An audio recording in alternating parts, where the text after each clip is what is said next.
रखिएगा, बहुत हेल्प मिलेगी और इससे आपका रिवीजन भी होगा। तो चलिए पहला प्रश्न देख लेते हैं कि पठन का सार तत्व क्या है और इसकी पीडीएफ जो है टेलीग्राम पर मिलेगी। टेलीग्राम का लिंक डिस्क्रिप्शन बॉक्स में है, कमेंट बॉक्स में भी है, या फिर आप इतना सर्च कर लेंगे @ लगा करके तो भी आपको चीजें मिल जाएंगी। और चैनल को सब्सक्राइब कर लीजिएगा, सबसे इंपॉर्टेंट है, पल पल की कंटेंट, अपडेटेड कंटेंट मिलता है जो परीक्षाओं में पूछा जाता है, तो इसको बिल्कुल मत मिस कीजिएगा। और गुरुदक्षिणा ग्रुप में अच्छा लगेगा तो सब्सक्राइब कर लीजिएगा, वीडियो को लाइक जरूर कीजिएगा अगर अच्छा लगे तो। पठन का सार क्या है? सार मतलब क्या होता है? किसी चीज का कहीं ना कहीं आप देखोगे तो इसका मतलब क्या होना चाहिए। तो पठन का मतलब क्या है? किसी भी पुस्तक को आप पढ़ना चाहते हो, ठीक है, जैसे किसी पुस्तक की ये 4 लाइन है, इसको पढ़ना चाहते हो, पढ़ने का मतलब क्या है? आप उसके अर्थ को समझना चाहते हो, लिखा क्या है, राइट आंसर है। लेकिन दिक्कत पता है क्या है? लोग अक्षर ज्ञान बर्तनी प्रवाह के बारे में मार करके चले आते हैं, गलती ये कर देते हैं। देखिए, सीखने का सार अगर पूछे जाएगा ना कि सीखने का सार क्या है, तो सीखने का सार जो होता है दोस्तों अक्षर ज्ञान की बात होती है। जैसे कि आपको पता है एनईपी कब लागू हुआ था? 29 जुलाई 2020 को लागू हुआ था, ठीक है।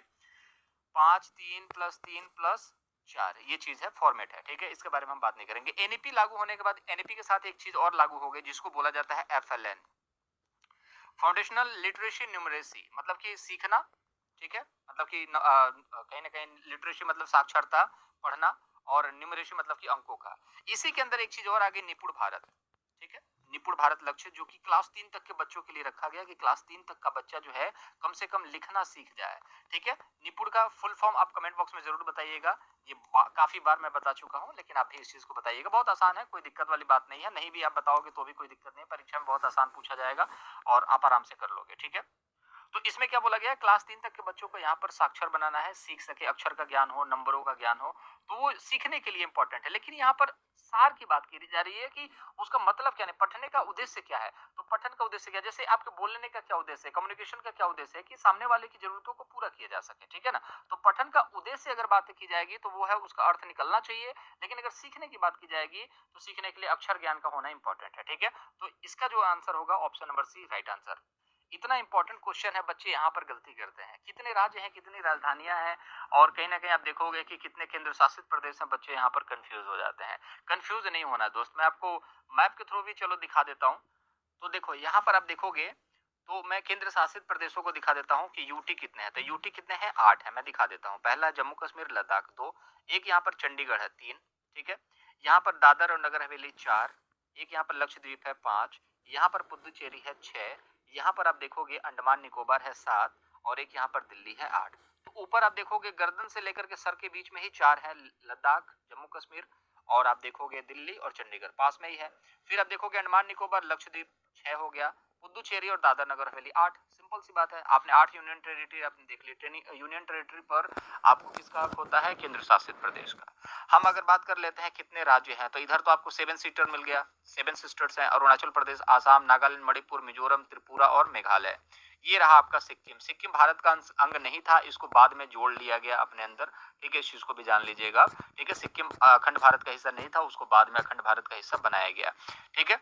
तो यहाँ पर 7 1 8 यहाँ पर हो गया। फिर हिमाचल प्रदेश 9, उत्तराखंड 10, पंजाब 11, हरियाणा 12, उत्तर प्रदेश 13, बिहार 14, झारखंड 15, वेस्ट बंगाल 16, उड़ीसा 17, छत्तीसगढ़ 18, मध्य प्रदेश 19, राजस्थान 20, 21 जो है गुजरात, 22 महाराष्ट्र, 23 तेलंगाना, 24 आंध्र प्रदेश, 25 गोवा, 26 कर्नाटका, 27 तमिलनाडु और 28 केरल। तो कुल मिला जुला के स्टेट्स की बात करें तो वो कितनी है? 28 स्टेट्स हैं। तो बहुत मुश्किल नहीं है मैपिंग देखना, लेकिन बच्चे डरते हैं मैपिंग को लेकर के। यार मैपिंग से डरना ही नहीं है। अब यहाँ पर पूछा जाता है अरब सागर के सटे हुए कौन कौन से राज्य हैं, और कुछ लोग तो देखिए, हर टीचर अपने हिसाब से बेस्ट होता है, मैं किसी भी टीचर को कटाक्ष नहीं करूंगा, लेकिन देखिए पता है क्या है, मैं बहुत सारी चीजें लिख करके नहीं लाता। मैं भी चाहूं तो पीडीएफ छाप दूं और पीडीएफ पर मैं एक एक चीज को ऐसे ऐसे स्लाइड करके पढ़ाऊं, लेकिन वो तरीका मुझे नहीं अच्छा लगता, क्योंकि मुझे पता है मैं भी अगर इस तरीके से पढ़ूंगा तो मेरी चीजें दिमाग में नहीं जाने वाली, वो तो किताब में भी लिखा है। अब यहाँ पर देखिए मैं चीजों को क्या एक्सप्लेन करने की कोशिश कर रहा हूँ। बहुत सारे जगहों पर आप देखोगे कि इस तरीके से बताया जाता है कि बंगाल की खाड़ी से सटे हुए स्टेट्स कौन से हैं, जैसे कि तमिलनाडु है, और आंध्र प्रदेश है, उड़ीसा है, वेस्ट बंगाल है। तो यार लिखे हुए हम समझ में नहीं आएगा, मैपिंग के थ्रू देखिए। तमिलनाडु यहाँ पर देखने को मिल गया। तमिलनाडु की अगर हम बात करें तो यहाँ पर सबसे फेमस नृत्य जो है वो कौन सी है?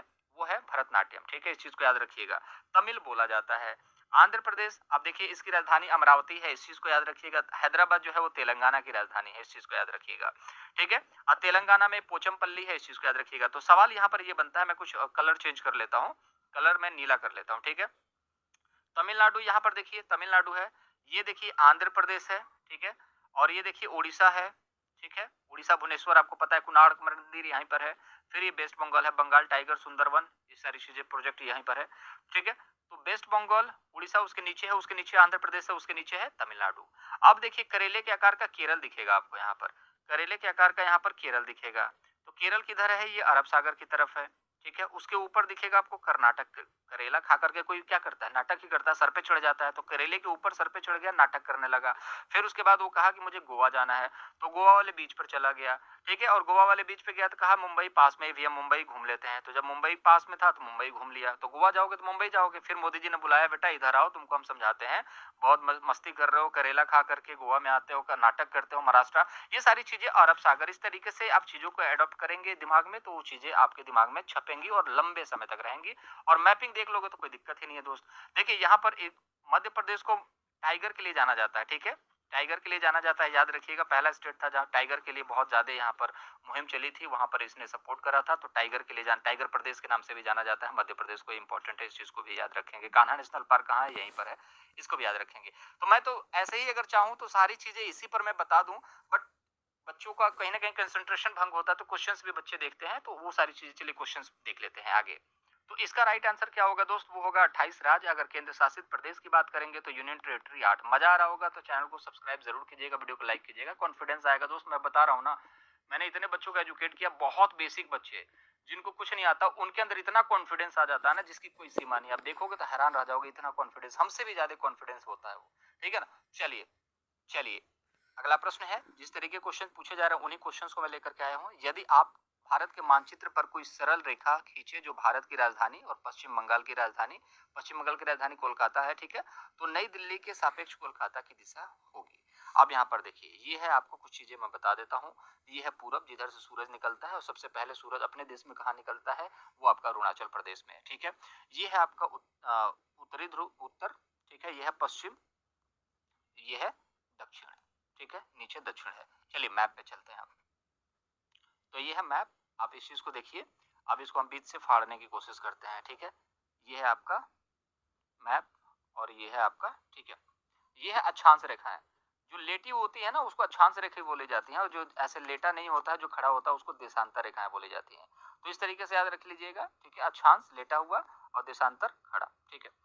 अरुणाचल प्रदेश सबसे पहले सूरज उगता है, इस चीज को याद रख लीजिएगा। और जापान में सबसे पहले विश्व में सूरज उगता है, ठीक है। अब ये है उत्तर, उत्तर में लद्दाख है, कश्मीर है, नीचे है कन्याकुमारी जिसको बोला जाता है दक्षिण। ये है अरुणाचल प्रदेश पूरब में, और पश्चिम में है आपका पश्चिम में है आपका गुजरात, ठीक है। अब यहाँ पर दिल्ली पे है बच्चा, बच्चा दिल्ली पर है। कोलकाता कहाँ पर है? यहाँ पर है कोलकाता, ठीक है। अब कोलकाता कहाँ पर है? यहाँ पर है, ठीक है। कोई और कलर ले लेते हैं, पिंक ले लेते हैं। कोलकाता यहाँ पर है, ठीक है। और दिल्ली कहाँ पर है? यहाँ पर है। अब पूछा जा रहा है दिल्ली के सापेक्ष कोलकाता किधर है? तो कोलकाता इधर है। कहने का मतलब है, अगर दिल्ली पर हम यहाँ पर बीच में सेंटर बनाया है, तो ये है पूरब, ठीक है, ये है पूरब, ये है पश्चिम, ये है उत्तर, ये है नीचे दक्षिण, और ये है दिल्ली। अब दिल्ली के सापेक्ष ये किधर है? तो जिधर सापेक्ष करोगे ना, जैसे जिस चीज से आपको निकालना है वहां पर आप क्या करोगे? बीच में कांटा मारोगे, ऐसे बीच में, जैसे यहाँ से निकालना है तो यहाँ पर बीच में कांटा मारोगे। और किधर जाना है? इधर जाना है। अब इधर जाना है तो आपको पूरब, पश्चिम, उत्तर, दक्षिण तो पता ही है। अब किसके बीच में आ रहा है? पूरब और दक्षिण के बीच में आ रहा है, मतलब कि दक्षिण पूर्व के बीच में आ रहा है कोलकाता। ऑप्शन में देखें कहीं दक्षिण पूर्व है क्या? दक्षिण पूर्व है, यहाँ पर राइट आंसर हो जाएगा ऑप्शन नंबर फर्स्ट। मजा आएगा दोस्त, धीरे धीरे सीखने की आदत तो डालो। बहुत सारे बच्चे 2 मिनट का वीडियो देखते हैं, चले जाते हैं, कहते हैं कोई बात नहीं सर। उनको बहुत जल्दी सीखना है, 2 मिनट 5 मिनट के अंदर सीखना है, लेकिन उतना जल्दी आप नहीं सीख सकते अगर आपको नौकरी लेनी है। देखिए इससे सवाल बनते हैं, मेढकों कीटों को फंसाने और खाने पकड़कर खा जाने वाले घटपानी पौधे कहाँ पाए जाते हैं? यार बच्चा बच्चा जानता है, वो मेघालय में पाए जाते हैं। चलिए देख लेते हैं मेघालय कहाँ है। तो ये देखिए मेघालय कहाँ पर है? यहाँ पर है, ठीक है। आप देख रहे होंगे ये मेघालय है आपका, ठीक है। ये है मेघालय, ठीक है। यहाँ पर मेघालय है। जाना है मतलब ऊपर छोटा रहेगा, किलोमीटर में जाना है तो ऊपर बड़ा रहेगा, तो मीटर में जाना है तो ऊपर छोटा रहेगा।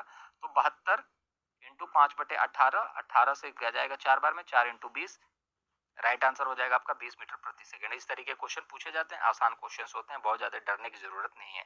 अब देखिए यहाँ पर निम्नलिखित में से विकास के बारे में कौन सा कथन सही नहीं है? तो देखिए ऑलमोस्ट 25 तारीख एग्जामिनेशन खत्म हो चुका है, 26 तारीख का एग्जामिनेशन बचा हुआ है, उसको भी आप लोगों को देखना इंपॉर्टेंट है, ठीक है। और उसके बाद भी बहुत सारे एग्जामिनेशन है, उन एग्जामिनेशन को भी देखना है। तो ये वीडियो आप लोगों के लिए बहुत हेल्पफुल है। मजा आ रहा है तो चैनल को सब्सक्राइब जरूर कर लीजिएगा गुरुदक्षिणा के रूप में, क्योंकि आप भी टीचर बनेंगे तो गुरुदक्षिणा सरकार देगी ही। और वीडियो अच्छा लग रहा है तो लाइक कीजिएगा, नहीं अच्छा लग रहा है डिसलाइक कीजिएगा। अभी तक हम लोगों ने ऑलमोस्ट 50 से 60 क्वेश्चन डिस्कस कर चुके हैं और अब बहुत सारे क्वेश्चन से भी डिस्कस करने बाकी हैं। सवाल ये बनता है कि विकास के बारे में कौन सा कथन सही नहीं है? तो आनुवंशिकता विकास के परिवहन के अंतःक्रिया का उत्पादक है, बिल्कुल सही है। डी बराबर क्या होता है? H E. अभी हमने क्या पढ़ा था? डी बराबर एच एस टी। ठीक है, अब यहाँ पर है डी बराबर एच ई, मतलब हेरिडिटी और इन्वायरमेंट। विकास का कुछ हद तक पूर्वानुमान लगाया जा सकता है, बिल्कुल फैक्ट है, हर कुछ हद तक पूर्वानुमान लगाया जा सकता है। जैसे कि कोई लड़का आया, ठीक है, और आप बैठे हुए हो और बातचीत कर रहे हो और लड़के ने कुछ ऐसी हरकत दिया होगा, वीडियो कुछ बच्चा देख रहा है, कुछ बच्चा अभी आगे छोड़ देगा, कुछ बच्चे जो है पूरा लास्ट तक देखेगा, क्योंकि सबका सीखने की कैपेसिटी अलग है। किसी के सबके विकास का डेवलपमेंट जो है वो अलग अलग दिशाओं में, अलग अलग क्षेत्र में, अलग अलग प्रकार से होता है। ठीक है, तो ये तो पॉसिबल नहीं है। सार्वभौमिक देख के बच्चे सही कर देंगे, लेकिन गलत है। एक दिशा में नहीं होता है, एक समान नहीं होता है। ये वाला आपका राइट आंसर होगा, क्योंकि नहीं पूछा है तो नहीं वाला राइट आंसर होगा। टेलीग्राम चैनल पर एक पीडीएफ मिल जाएगा, देख लीजिएगा। चैनल को सब्सक्राइब कर दीजिएगा जरूर, नीचे लाल बटन दबा करके। ग्रेगर मेंडल एक मंक मुनि थे, पादरी थे, एक ऑस्ट्रेलिया के थे, जिन्होंने 28,000 मटर के पौधों के साथ 7 वर्ष तक मठ के बगीचे में प्रयोग किया। बताइए, जैसे कि मान के चलिए कोई मंदिर है, मंदिर में एक पुजारी है और उन्होंने पुजारी, जैसे इसको याद रखिए। चलिए यहाँ पर एक प्रश्न देखेंगे, विद्यार्थियों द्वारा जिस तरह से सीखने का कार्य किया जाता है, उनके विभिन्न उदाहरणों का एकत्रीकरण कीजिए, उनका रिकॉर्ड रखना कहलाता है। तो उनका रिकॉर्ड रखना क्या कहलाता है? जैसे आपका अगर मान लो मेरी कोचिंग में आप पढ़ रहे हो, आपका मैं रिकॉर्ड रखूंगा, तो इसको क्या कहा जाता है? मैं रिकॉर्ड क्यों रखूंगा? कि आप टेस्ट में कितने नंबर लेकर के आते हो, आप ग्रुप डिस्कशन में कितने नंबर लेकर के आते हो, आपकी टाइमिंग क्या है, आप पढ़ने में कितने अच्छे हो, आप अवलोकन करके सीखना चाहते हो कि नहीं सीखना चाहते हो, आप कितनी बदमाशियां करते हो, ठीक है ना, कितनी शरारतें करते हो, कितने कहीं ना कहीं बेखौफ हो, कितने चिंतनशील हो। सारी चीजें जो है ना हम अपने एक पोर्टफोलियो में तैयार करेंगे। उस पोर्टफोलियो में तैयार करने से पता होगा कि किस बच्चे को किस तरीके से सिखाना है। अगर जिस बच्चे को जिस तरीके से, जैसे कुछ बच्चों के ना पिताजी उसको मारते हैं, ठीक है ना, जैसे हर